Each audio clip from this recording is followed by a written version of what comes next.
Hi అండి, welcome back to మారుచులు మీ ఇంట్లో. అందరూ ఎలా ఉన్నారు? బాగున్నారా? ఈరోజు మీకు నేను మటన్ కర్రీని చాలా సింపుల్గా ఎలా తయారు చేసుకోవాలో చేసి చూపించబోతున్నానండి. ఈ కర్రీ అయితే చాలా తక్కువ ప్రాసెస్లో మటన్ పీస్ అయితే చాలా సాఫ్ట్గా జ్యూసీగా ఉండేలా తయారు చేశానండి. ఇప్పుడు ఇంకా ఆలస్యం చేయకుండా నోరూరించే మటన్ కర్రీని ఎలా ప్రిపేర్ చేసుకోవాలో చూసేద్దామండి. మటన్ కర్రీ చేసుకోవడానికి నేను ఒక 1/2 kg మటన్ తీసుకున్నానండి.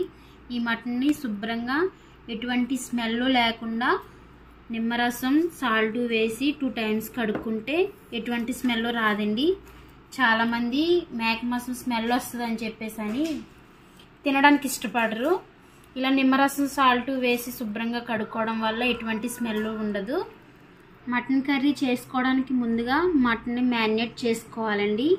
ఇప్పుడు మటన్ మ్యారినేట్ చేసుకోవడానికి 2 tablespoons కారం వేసుకోవాలి. నేను పచ్చిమిరపకాయలు కూడా వేస్తున్నాను. మీరు తినే కారాన్ని బట్టి అడ్జస్ట్ చేసుకోండి. 2 tablespoons సాల్ట్ వేసుకోవాలి. మీరు మీ టేస్ట్కి సరిపడా సాల్ట్ వేసుకోండి.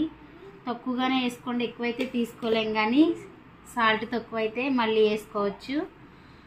1/2 tablespoon పసుపు వేసుకోవాలి.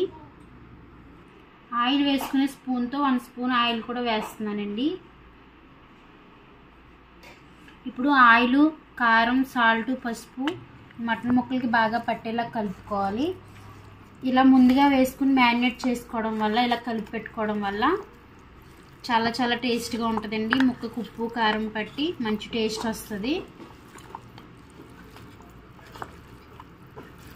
దీంట్లో ఇప్పుడైతే నేను ఏ అల్లం వెల్లుల్లి పేస్ట్ వేయలేదండి, ఇంకే మసాలాలు వేయలేదు. నేను ఉల్లిపాయలో వేస్తాను, కర్రీ చేసేటప్పుడు వేస్తాను అల్లం వెల్లుల్లి పేస్ట్ అవిని. ఇలా బాగా మొత్తం ముక్కలన్నిటిని ఇలా మిక్స్ చేసుకున్న తర్వాత ఒక 1/2 hourని ఇలా పక్కకు పెట్టేసుకోవాలండి. కారం, సాల్ట్, నూనె వేసేసి మొత్తం ముక్కలకు పట్టించేసాం కదండి. ఇప్పుడు ఒక 1/2 hour మూత పెట్టేసుకుని దీన్ని మ్యారినేట్ చేసుకోవాలి. మటన్ కర్రీ వండుకోవడానికి స్టవ్ ఆన్ చేసుకుని నేను ఒక కుక్కర్ని పెట్టుకున్నానండి. ఇప్పుడు దీంట్లో 3 tablespoons ఆయిల్ వేసుకోవాలి.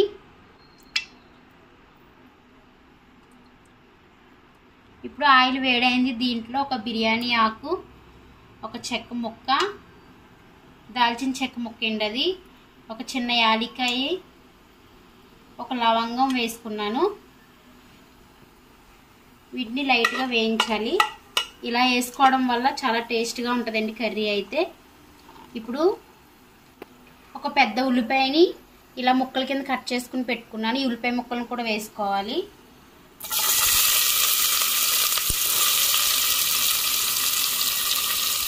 అలాగే 5 పచ్చిమిర్చిని ఈ విధంగా పొడుగ్గా చీరుకున్నాను. ఈ పచ్చిమిర్చి ముక్కలను కూడా వేసుకోవాలి. మీరు తినే కారాన్ని బట్టి పచ్చిమిర్చిని, కారంని కూడా అడ్జస్ట్ చేసుకోండి. ఇప్పుడు మొత్తం ఒకసారి కలుపుకోవాలి. ఉల్లిపాయలు, పచ్చిమిర్చి కూడా బాగా కలర్ వచ్చేంత వరకు వేయించుకోవాలి. నేను కుక్కర్ని ఎందుకు తీసుకున్నానంటే, ఒకవేళ మటన్ ముదరదైతే విజిల్స్ ఎక్కువ వేయించుకోవడానికి బాగుంటుంది కదండి. అదే లేకపోతే నార్మల్ కడాయిలో కూడా వండుకోవచ్చు. నేను మటన్ అయితే ముదరగా ఉంటుంది కాబట్టి విజిల్స్ వేయించుకోవడం కోసం కుక్కర్ని తీసుకున్నాను. ఇప్పుడు ఈ ఉల్లిపాయ ముక్కలు బాగా కలర్ వచ్చేంత వరకు వేయించుకోవాలి. మధ్య మధ్యలో కలుపుకుంటూ వేయించుకోవాలండి. ఉల్లిపాయలు అయితే కలర్ వచ్చేసాయండి. ఇదిగోండి, ఉల్లిపాయలు మంచిగా కలర్ వచ్చాయి. ఇప్పుడు దీంట్లో 2 tablespoons అల్లం వెల్లుల్లి పేస్ట్ వేసుకోవాలి.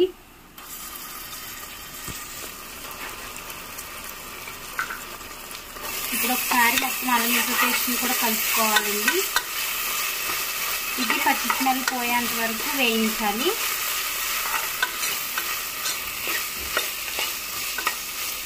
అల్లం వెల్లుల్లి పేస్ట్ కూడా వేగిందండి.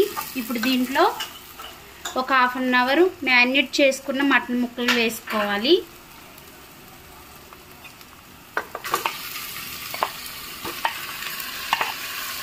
ఈ మటన్ ముక్కలను ఒకసారి కలుపుకోవాలి.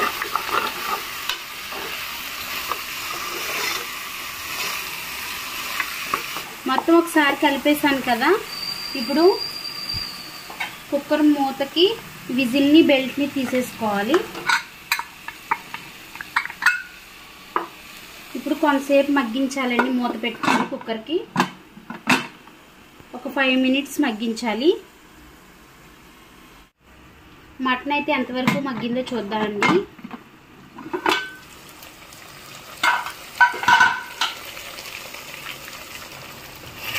ఇదిగోండి మటన్ అయితే చాలా బాగా మగ్గింది.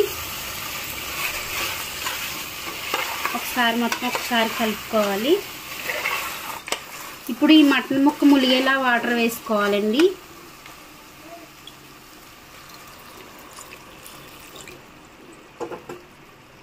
వాటర్ వేసాం కదా, మటన్ ముక్కలు ములిగేలాగా. ఆల్రెడీ మటనే కొంచెం వాటరీగా ఉంటుంది, దాన్ని బట్టి విజిల్ వేయించుతాం కాబట్టి చూసుకుని సరిపడంత వాటర్ వేసుకోవాలి. ఇప్పుడు కుక్కర్ మూత పెట్టుకుని 2 విజిల్స్ వేయించుకోవాలి. ఫ్లేమ్ని మీడియం ఫ్లేమ్లో పెట్టాలండి. హై ఫ్లేమ్లో పెడితే కనుక పీస్ ఉడకదు, మాడిపోవచ్చు కర్రీ అయితే.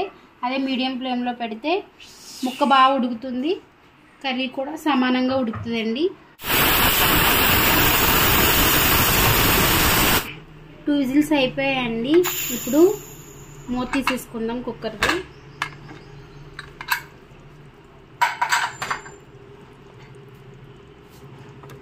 మటన్ ఎలా ఉడికిందో చూద్దాము. ఇదిగోండి చూసారు కదండి, మటన్ అయితే ఎంత బాగా ఉడికిందో. చాలా మెత్తగా ఉడికింది 2 విజిల్స్కే. చాలా సాఫ్ట్గా జ్యూసీగా ఉంది. ముందుగా మ్యారినేట్ చేసాం కదా, ఉప్పు కారం అవి కూడా చాలా బాగా పట్టాయి. ఇప్పుడు దీంట్లో 1 టేబుల్ స్పూన్ మటన్ మసాలా వేసుకోవాలి.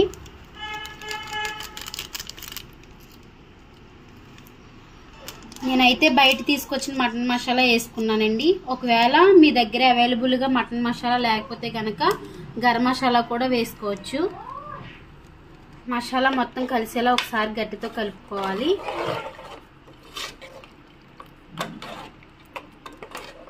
స్టవ్ ఆన్ చేసుకుని మీడియం ఫ్లేమ్లో 2 minutes ఉడికించాలండి. మీకు ఒకవేళ ఇలా జ్యూసీగా కావాలనుకుంటే 2 minutes ఉడికించిన తర్వాత ఆఫ్ చేసేసుకోవచ్చు. లేదు ఇంకా చాలా దగ్గరగా చిక్కగా కావాలని అనేసి అనుకుంటే కనుక ఇంకా దగ్గరగా ఉడికించుకోవచ్చు.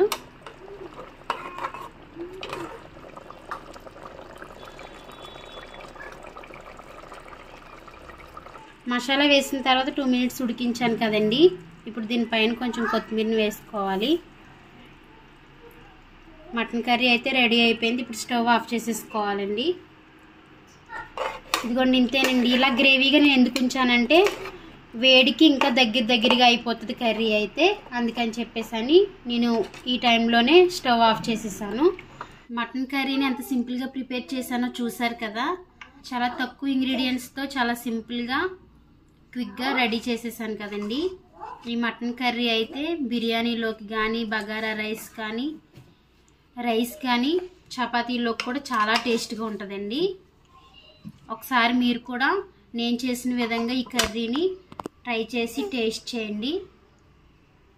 ఈ రెసిపీ కనుక మీకు నచ్చినట్లయితే లైక్ చేయండి, షేర్ చేయండి. కొత్తవారు మన ఛానల్ని చూస్తున్నట్లయితే సబ్స్క్రైబ్ చేసుకోండి.